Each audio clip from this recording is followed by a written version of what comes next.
Hello, everybody. I'm Joanna. I'm a member of Commonplace and I'm an online psychotherapist, a UK-based online psychotherapist. And I offered to give this talk on change and coming unstuck because my experience as a therapist has shown me the things that the sort of common obstacles for people who want to move from a place of hoping for change, wanting something to be different, to taking first steps to try and bring something new about. So hopefully some of what I'm going to share here about what I've learnt will be helpful to some of you. I'm going to try and bring some of these concepts to life with fictional examples from the therapy room, where I think that might help. I also want to acknowledge I don't know who's watching. I don't know your individual circumstances. So for that reason, I'll talk in quite broad kind of concepts, using kind of fictional examples to bring those concepts to life sometimes. But hopefully, as I say, something here will hopefully resonate with you and at least get you thinking. I also want to acknowledge I've got my notes on the screen, so if my eyes flick down and up, that's because I'm checking my prompts.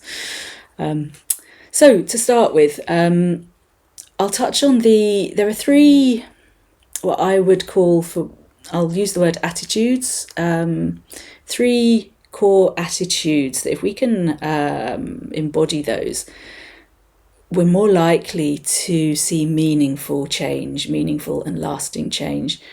And those, they are basically a willingness to take responsibility, a willingness to take risks, and a willingness to sit with the not knowing. It's a kind of a phrase we therapists often use.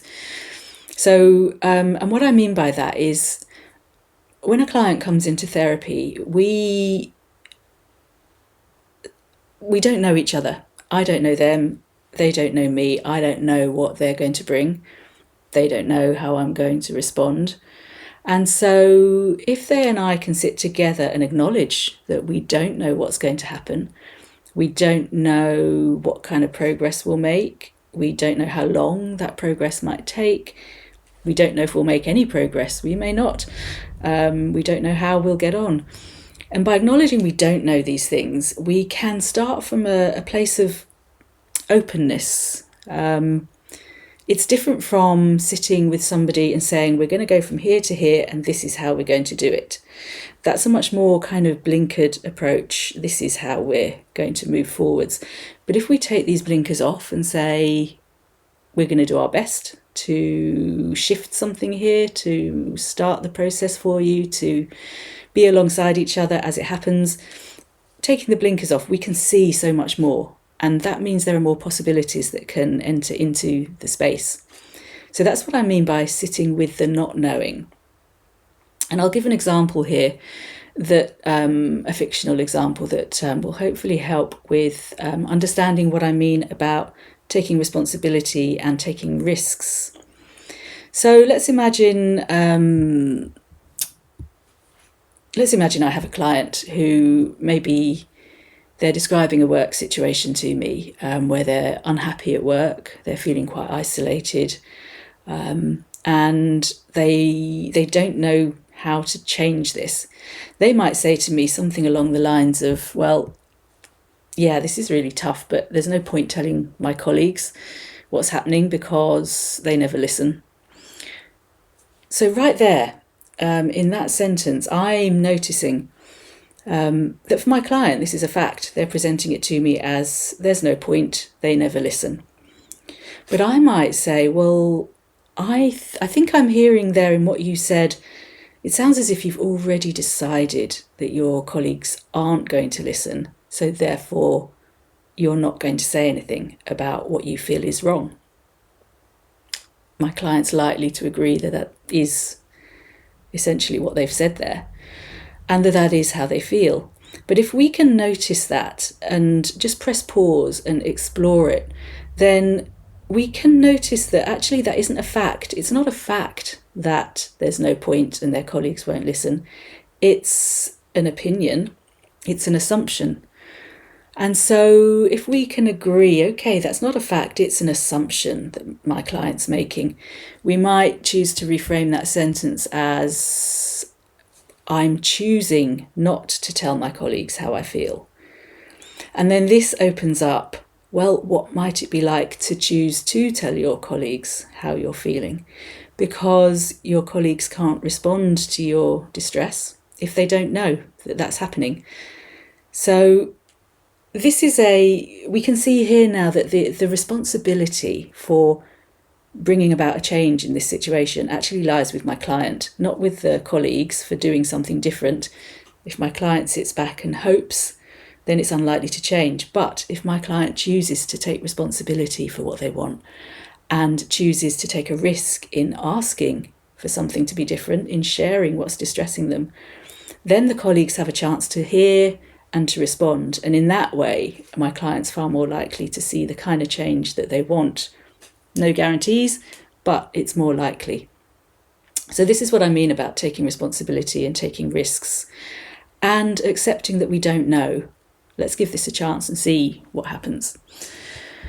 So this idea can be helpful in the wider world as we think about contemplating change on a larger scale within society.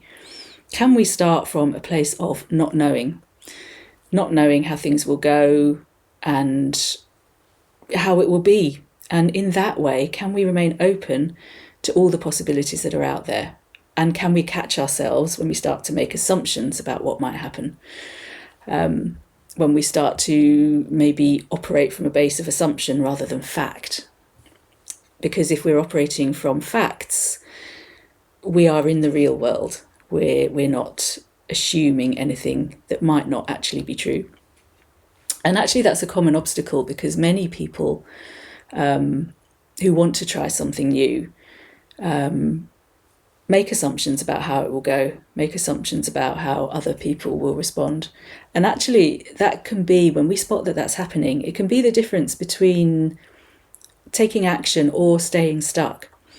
So when we catch ourselves making assumptions, either about others or about how things might go, it can be really helpful to just pause and ask ourselves, well, where does that come from? Where does that assumption come from? Why am I making that assumption?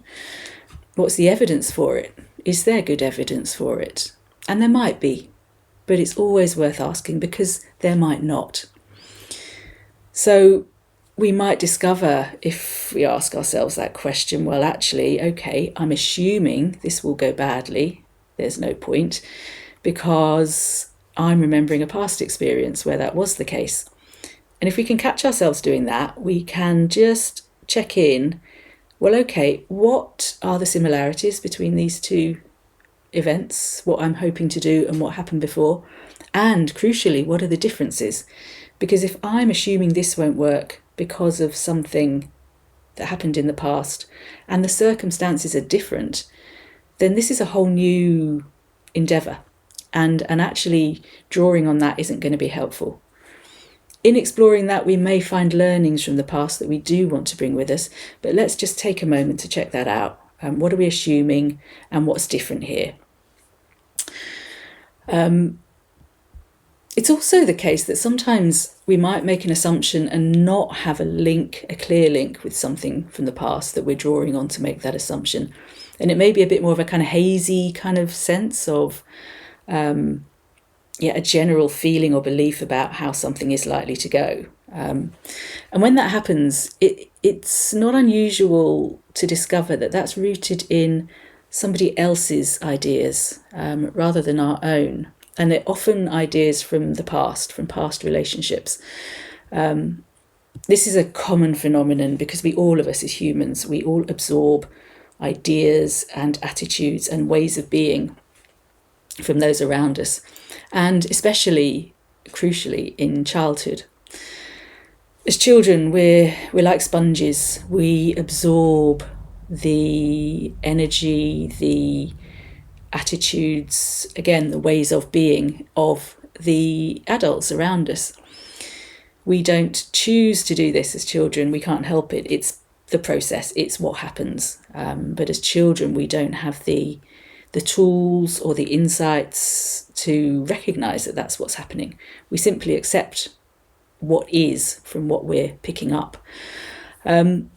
So with ongoing exposure as we're growing up to certain prevailing kind of attitudes, they can move from new ideas with repeated exposure. They become how things are. And then over the years, and as we grow, they're kind of gone in and we don't really think about them anymore. They're just there. We've absorbed them. And sometimes we can inadvertently bring those attitudes and ideas and beliefs with us into adulthood. And sometimes if we notice a certain phrase, for example, what's the point? Or, well, don't get your hopes up. If we notice ourselves saying that, that can be an indication that it's something from the past. And we can just take a moment to just notice for ourselves, when we hear that voice, when we say that phrase, what's happening? Is someone coming to mind, maybe? Are we hearing someone else's voice? Is somebody, maybe we might say, well, actually, that's what my dad used to say. And then we can say, okay, well, that's what he used to think, but that doesn't mean it's what I think. And in that way, we can start to separate out somebody else's ideas from our own. So that can be someone from the past, one of our parents, carers. It could be a partner, anyone who's been in our lives for a while and who we spend a lot of time with. So it can be worth sometimes just being curious about that. Another common obstacle to moving from a desire to take action to actually taking the first steps can be a feeling of almost being torn, a sense of being torn between that I want to try something new and then a kind of internal pushback, a kind of wariness or a fear and nervousness that can block this forward moving impulse. And when this happens, it can be tempting to try and shut down the negative voice, if you like. But generally, that's a short-term solution. That voice may go quiet for a while, but the chances are it is going to come back and it may sabotage us further down the line. So if you're noticing that inside as you contemplate the idea of change, it can be really useful to give space to that negative voice or that kind of hesitation, and just stay with it and explore it and see what we discover.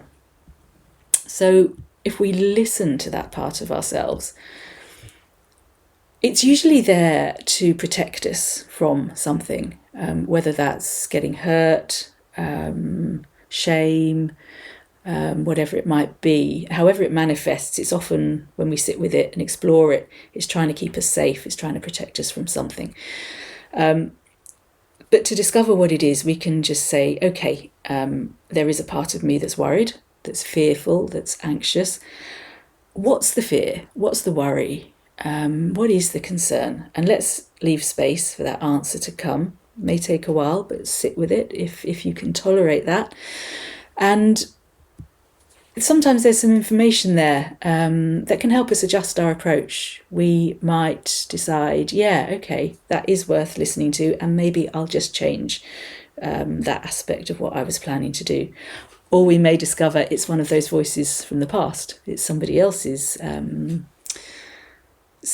anxiety or fear. But we can... This kind of stuff's quite hazy, so it's not always easy to get a handle on it. But one way sometimes of getting there would be to ask ourselves, well, okay, what's the worst that could happen? Let's imagine that. And if we can go to that place in our minds, then we can get a better sense of what it is that's going on. And actually, that question can help us work out, okay, well, if this is the worst thing that can happen, A, do I still want to do this? Maybe I don't. Or B, yes, I do still want to do this. It's a risk worth taking. Or C, we might decide, yeah, I'm going to do this. And now I know what I feel is at stake. I can maybe put some things in place now to either make that less likely to happen or if it does happen, to support me through it.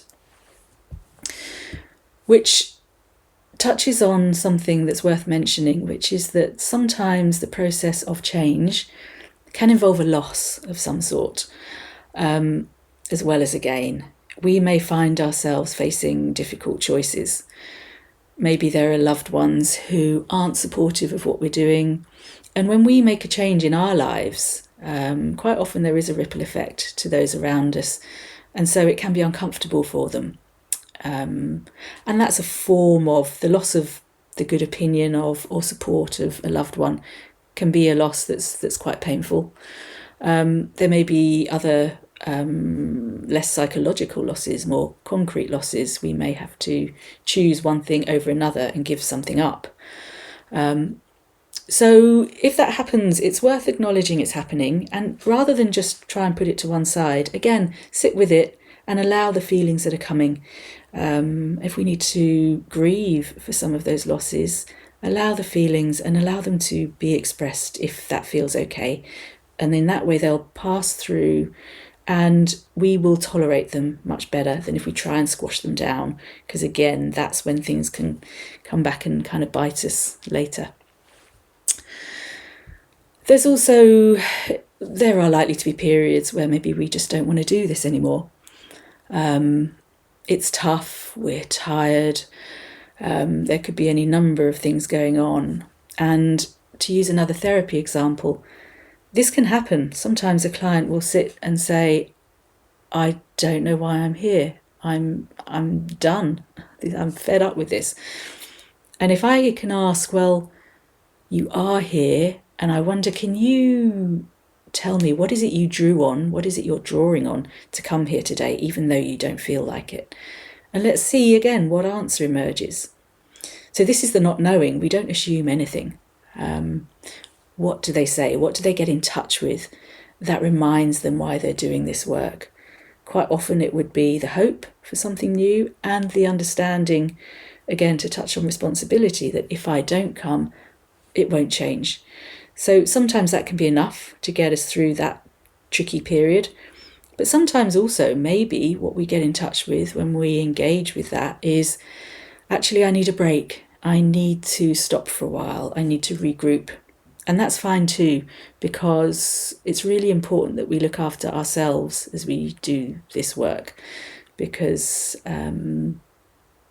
we need to keep ourselves going. We can't keep giving of ourselves if we're exhausted, if there's nothing left. We need to replenish ourselves. So acknowledging when you're feeling this way, if it happens, is important. I'm just going to check my notes again here.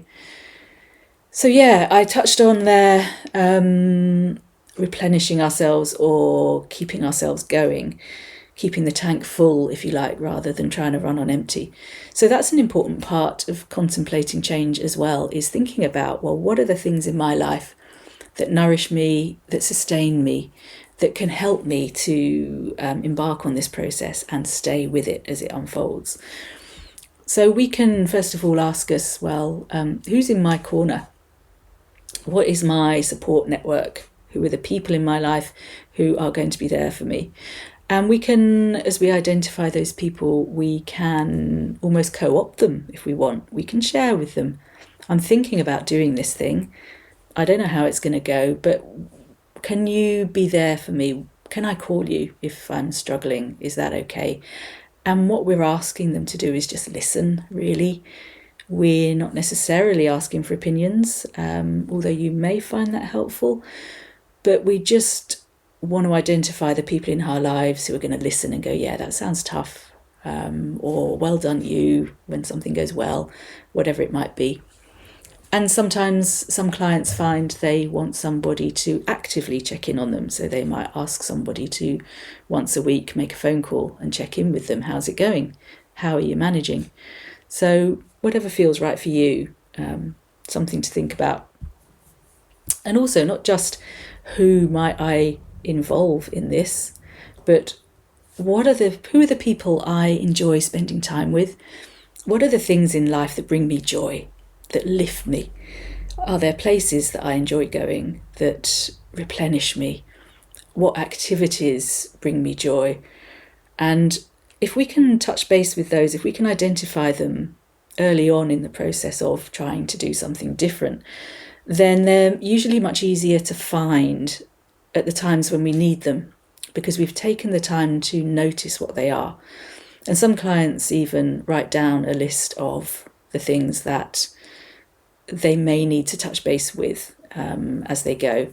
And it can be anything from whether it's a day trip somewhere, whether it's a favourite meal in a favourite restaurant, or something as simple as I've got a candle, my favourite scent, I'm going to light it.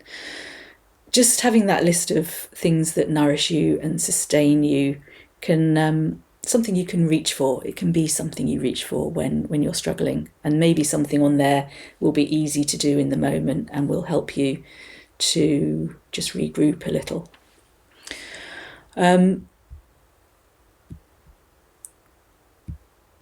There's a stance that we therapists often take, which can be really helpful actually in unblocking us.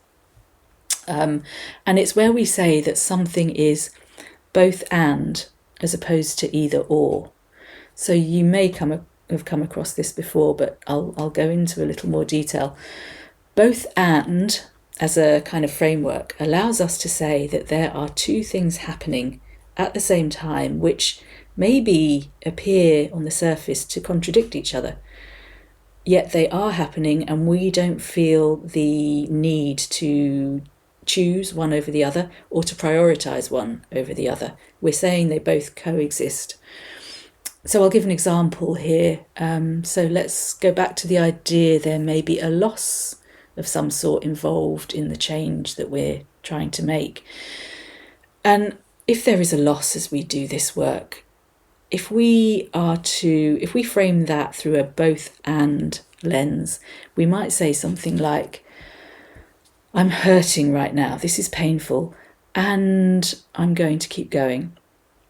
So we're saying in that this is happening and this is happening. They are both on an equal footing. It's painful and I'm keeping going.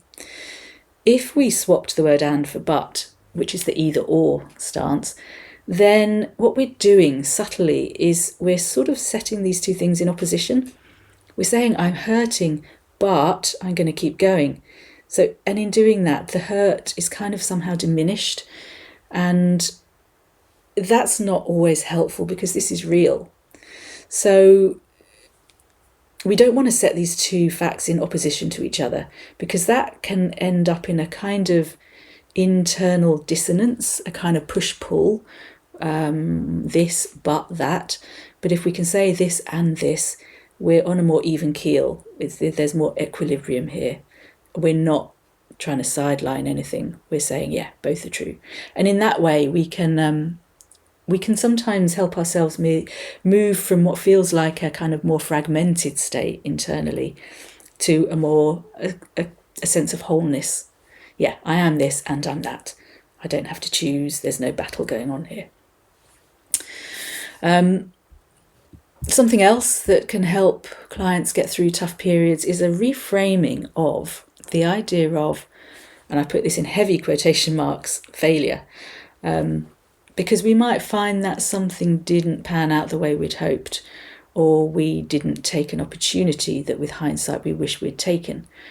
And it can be really easy to fall into a negative space here, to say, oh, I failed, I didn't do that, that didn't work, it's not a good thing. So if we can spot that when it happens, we have the opportunity to see it as a thing, not a bad thing, just a thing that happened. And what this involves really is removing the judgment, if we can. If we can spot we're judging ourselves, can we remove that? And if we can, then we can sit with what happened more comfortably. And we can say, okay, this is what happened. And rather than let the regret or the shame take over, we can try and sit with ourselves in compassion and say, yeah, okay, well, what went wrong there? Why didn't I take that opportunity, for example? And if we can just be genuinely curious about that without shaming ourselves, then there's space for the answer to arrive. And then when that happens, we can take that on board. It's a learning, and that's useful because that means next time we're more likely to be able to say yes because we've learned from this experience. So we can start to think then, well, what's going to support me in being able to do something different in future if this situation comes up again. So, there's a saying, and this encapsulates it, I think, beautifully. The expression, where we stumble, there lies our treasure, kind of sums this up for me. So it's not pleasant to stumble, but if we look at what we've stumbled on, it can be very rich and very, it can unlock something for us, actually. So it's always worth taking a look at. There's also a view, I feel, within society, certain areas of society, of what strength is, what inner strength is. And it can be, there can be a view that inner strength is a sticking with your ideas and way of doing things, a kind of not changing your mind. There's a sense from some people that changing your mind is a weakness, and that you should stick with your opinion regardless of what's going on around you. And that, for me, from a therapist point of view, I would call that, I wouldn't call that inner strength, I'd call that rigid thinking, because it's not taking into account what's going on. And this is where that kind of blinkered way of trying to achieve change can be unhelpful. Because if we take the blinkers off and we look at what's going on around us, then we can respond to it and we can move in accordance with it. And I like the example here of a blade of grass. It's rooted in the soil. This is firm, but when the wind blows, the grass can sway with it without becoming uprooted. And it also doesn't feel the need to stay rigid and resist the wind. So if we can aim for a kind of inner stance like that, where, okay, yeah, this is what's going on around me. It's not what I expected, and it's what's happening. So what is it? What does it mean for me? And do I need to refocus, replot my course in order to take these things into account? And if we can do that, we're more likely to make meaningful progress as we go. Finally, I said I'd just move on to anybody who has a sense they want something to be different but isn't quite sure what. Again, in therapy, this happens. Clients may come in and say, I don't know what needs to change, but I'm unhappy. And when that happens, there are some questions we can ask ourselves that can sometimes help to hone in on what might be a good next step. With clients, I often ask, why now? Why did you pick up the phone to me now? Why are you sitting here now? What tipped you from being passive and feeling stuck to wanting to take action, to wanting to do something differently? Sometimes there is a clear moment, and then we can look at that and say, well, what's in that moment that we need to listen to and take as we do this work? Sometimes it's not always that easy to find. And when that happens, then we can ask ourselves further questions. So questions like, we therapists might call them clarifying questions. So maybe it's a vague sense of unease, that something's wrong. We might just say, well, say more about that. And you can, if you've got a friend or someone in your life who might be a good person to have this conversation with, then this could be worth exploring. And if you don't, you can have this conversation with yourself. Ask yourself a question out loud and say your answer out loud, or even write it down. And the reason these things work is because what we're doing is we're taking the kind of hazy swirl of feelings in here and ideas up here, and we're putting words to them. And when we do that, we generally have to, in searching for the right word, we're starting to shift things. We're starting to gain a bit of clarity on what this feeling is. And so clarifying questions, would be, well, can you say more about that? Or have you got an example of what you mean? Or what is it about that upsets you? Or if this thing were to change, what might be different? How might things be better? And just by sitting with our unease and interrogating it in this way, that's quite a stern word, interrogating, just maybe being curious about it in this way.